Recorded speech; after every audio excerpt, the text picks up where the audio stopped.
जय हिंद, नमस्कार साथियों। मैं आपका भाई SK दोस्तों, अगर आपने मेरे YouTube चैनल को अगर सब्सक्राइब नहीं किया तो please SK SSC GD YouTube channel को जरूर सब्सक्राइब कर देता था। जो बेल आइकन का चिन्ह है उसको जरूर दबाएं ताकि SSC GD से संबंधित सभी प्रकार की जानकारी मैं आप लोगों तक ला सकूं। दोस्तों, अगर आप SSC GD की तैयारी कर रहे हो तो आप मेरे साथ लास्ट तक जुड़े रहे ताकि मैं आपको SSC GD से संबंधित पल पल की जानकारी आप लोगों तक ला सकूँ। दोस्तों, जैसा कि आपको पता है कि अब जो SSC GD का जो फाइनल एग्जाम है वो 1 महीने से भी कम टाइम बचा है।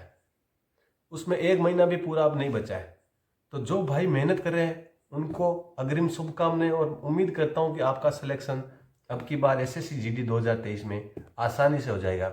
दोस्तों, आपको पता है कि SSC GD की जो भर्ती है वो बहुत टाइम तक चलती है, कम से कम 2 साल तक चलती है। अगर आपने पेपर दे दिया तो पेपर का रिजल्ट आते आते 6 महीने लग जाएगा।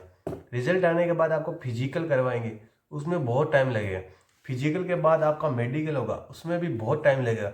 फिर आपकी जो फाइनल मेरिट है वो बनेगी, उसमें भी बहुत टाइम लगेगा। इसलिए दोस्तों, SSC GD की जो भर्ती है वो 2 साल से ज़्यादा चलनी है। आप पेपर दे दो, एग्जाम दे दो, एग्जाम देने के बाद आपका जैसा भी है आपके लक पर डिपेंड करेगा। और आप दूसरी जो भर्ती आएगी उसकी तैयारी करते रहिए। आप तैयारी मत छोड़िए। ये नहीं कि आपने पेपर दे दिया और आपने तैयारी छोड़ दी कि मेरा SSC GD में हो जाएगा। जब तक आपका सिलेक्शन नहीं हो तब तक आप तैयारी मत छोड़िए। आप सिलेक्शन कन्फर्म करके अपनी तैयारी छोड़िए। और अगर आप चाहते हो कि आप आगे तैयारी करें तो आप आराम से आगे की तैयारी कर सकते हो। मेरे खुद के साथ में SSC GD जो 2021 में भर्ती हुए थे लड़के, वो तैयारी करते करते अभी भी तैयारी करें और वो CPO, CGL, SI inspector in level का एग्जाम दे रहे हैं। और उनका जो लड़के इंटेलिजेंट है उनका होगा। भाई, जो लड़के तैयारी कर रहे हैं वो नए नए आ रहे हैं, उनकी तैयारी है अभी। और वो तैयारी करते करते अभी भी SI इंस्पेक्टर का तैयारी करें वो, और वो सिलेक्शन भी लेंगे। दोस्तों, जिंदगी जीना आसान नहीं होता, संघर्ष के बिना कोई महान नहीं होता।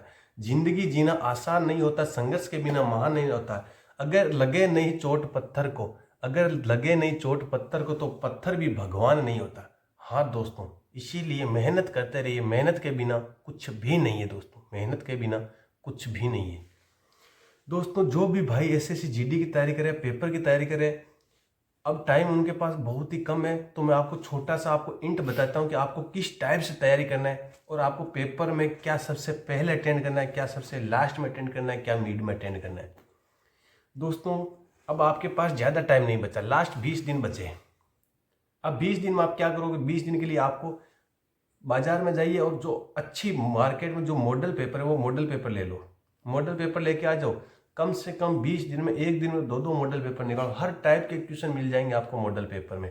आपको हिंदी के भी मिलेंगे, मैथ्स के भी मिलेंगे, रीजनिंग के भी मिलेंगे, GK के भी मिलेंगे। आपको मॉडल पेपर में हर टाइप के क्वेश्चन मिलेंगे जो आपको एग्जाम में मिलेंगे। उसी से मिलते जुलते प्रश्न मिलेंगे। मॉडल पेपर से आपको बहुत ज़्यादा बेनिफिट होगा भाइयों। सिर्फ बुक्स पढ़ने से आपका कुछ नहीं होने वाला। मॉडल पेपर मिलो, मॉडल पेपर से आपकी हैबिट बनेगी, स्पीड बनेगी। आप पेपर को 1 घंटे में आसानी से हल कर लोगे। इसलिए मॉडल पेपर लो, मॉडल पेपर आराम से निकालो, आपका सिलेक्शन हो जाएगा। जिस बंदे ने सोच लिया ना कि सिलेक्शन लूंगा तो वो लेगा, कुछ भी हो जाए वो बंदा सिलेक्शन आराम से ले लेगा। जब तक सफल नहीं हो नींद चैन सब त्यागो तुम, जब तक सफल नहीं हो नींद चैन सब त्यागो तुम, संघर्ष का मैदान छोड़कर इतना जल्दी मत भागो तुम। कुछ किए बिना जय जयकार नहीं होती और कोशिश करने वालों की कभी हार नहीं होती। हाँ दोस्तों, ऐसा ही होता है। आप सबसे पहले जब भी SSC GD का एग्जाम देने के लिए, रिटन टेस्ट देने के लिए आप एग्जाम हॉल में बैठो तो आपके दिमाग में एक ही चीज़ होनी चाहिए कि मुझे सबसे पहले क्या करना है, सबसे लास्ट में क्या करना है, ताकि आपका टाइमिंग है वो कवर हो जाए। आपको सबसे पहले जाते ही क्या करना है, जो 20 क्वेश्चन सामान्य ज्ञान कहते हैं, GK कहते हैं, जनरल नॉलेज कहते हैं, सबसे पहले उन्हें को हल करना है। क्योंकि उनमें टाइम तो लगता नहीं है। आता है तो ठीक है, नहीं आता है तो भी ठीक है। जो भी है टाइम की बचत है उसमें। क्योंकि अगर आपके पास मैथ्स का सबसे पहले निकालोगे, रीजनिंग का सबसे पहले निकालोगे तो टाइम तो पूरा हो जाएगा मैथ्स रीजनिंग में, और आपके GK के क्वेश्चन छूट जाएंगे। GK के क्वेश्चन में टाइम नहीं लगता, वो 20 क्वेश्चन करने में आपको लास्ट 7 या 8 मिनट का टाइम लगेगा। इससे ज़्यादा आपको 20 क्वेश्चन अटेंड करने में टाइम लगेगा नहीं। कितना भी सोच सोच के करोगे तो भी आपका 7 या 8 मिनट से ज़्यादा जनरल नॉलेज के क्वेश्चन करने में टाइम नहीं लगेगा। उसके बाद सेकंड नंबर आप पार्ट हल करना है हिंदी का। हिंदी में क्या होता है, 20 क्वेश्चन आता है, फिक्स रटी रटाई भाषा आती है, मुहावरे, लोकोक्ति, पर्यायवाची, शुद्ध शब्द, शुद्ध वाक्य, यही आता है। एक बार में देखते आपको पता चल जाएगा कि इसमें क्या आएगा। विलोम शब्द आपको देखते अगर आ रहा है तो आप देखते उत्तर निकाल दोगे कि इसका विलोम शब्द ये होगा। पर्यायवाची शब्द अगर आपको आ रहा है तो आप एक ही बार में कर दोगे कि इस शब्द का पर्यायवाची शब्द ये है। शुद्ध शब्द है देखते आप कर दोगे कि इसका शुद्ध शब्द ये है, शुद्ध वाक्य ये। इसलिए हिंदी में भी टाइम नहीं लगेगा। सेकंड नंबर पर आप हिंदी करना, अगर आ रहा है तो कर दो, नहीं आ रहा है तो छोड़ो, आगे बढ़ो।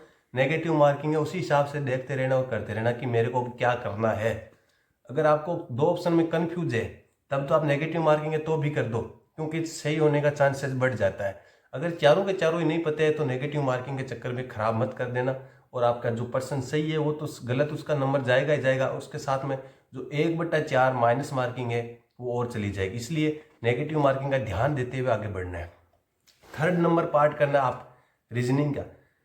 रीजनिंग में आपको टाइम लगेगा। आपको रीजनिंग में भी टाइम देने के लिए आपको क्या करना है, जब भी पर्सन कोई हल कर रहे हो, अगर एक बार में आपका उत्तर निकल रहा है आप कर दो, अगर एक बार में नहीं निकल रहा है टाइम की बचत करना, उसको छोड़ देना है और अगले पर्सन की ओर आगे की ओर बढ़ जाना है, ताकि आपको आगे बढ़ोगे तो पीछे वाला पर्सन जो बचेगा वो लास्ट में आपके पास टाइम बचेगा तो आप कर लेना। अगर टाइम आपके पास नहीं बचता है तो अलग बात है। तो रीजनिंग का आपको टाइम एवरेज पकड़ के चलना है 20 या 22 मिनट। इससे ज़्यादा रीजनिंग का जो 20 क्वेश्चन है उसमें टाइम मत देना। बाकी आपके पास टाइम बचेगा वो पूरा का पूरा मैथ्स के लिए बचेगा। आप मैथ्स के पर्सन जितने हो सके स्पीड से हल करना। टाइम आपके पास बहुत ही कम है, बहुत ही कम का मतलब नील बाय नील टाइम में 1 घंटा कोई मायने नहीं रखता।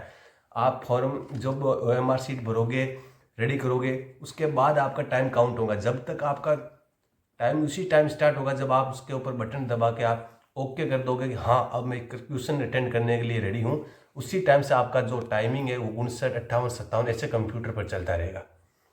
दोस्तों जिस बंदे ने ठान लिया वो सिलेक्शन लेगा। अगर जीत और हार आपकी सोच पर डिपेंड है। दोस्तों जीत और हार आपकी सोच पर डिपेंड है। अगर आपने ठान लिया तो आप जीत होगी, और अगर आपने मान लिया तो आपकी हार होगी। ये आपकी सोच पर डिपेंड है। बेरोजगारी एक टाइप की बीमारी होती है दोस्तों, बेरोजगारी एक टाइप की बीमारी होती है, और ये बीमारी सिर्फ बेरोजगार व्यक्ति ही समझ सकता है। क्योंकि अब तो मम्मी पापा से पैसे मांगने में भी शर्म आती है, क्योंकि टाइम बहुत हो चुका है। बेरोजगारी बहुत ही खतरनाक चीज़ होती है। उम्मीद करता हूँ दोस्तों आपको मेरा channel SKD SSC GD YouTube channel पसंद आया होगा। अगर पसंद आया तो प्लीज़ सब्सक्राइब कर देना। दोस्तों लास्ट में जाते जाते एक ही बात बताऊंगा, रख हौसला वो मंजर भी आएगा, रख हौसला वो मंजर भी आएगा, प्यासे के पास चलकर समंदर भी आएगा, थक कर ना बैठे मंजिल के मुसाफिर, मंजिल भी मिलेगी और मिलने का मज़ा भी आएगा। उम्मीद करता हूँ दोस्तों आप मॉडल पेपर लाओगे और SKD SSC GD YouTube channel को जरूर सब्सक्राइब करोगे, और आप एक सीट SSC GD में आप कन्फर्म भी करोगे। थैंक यू दोस्तों।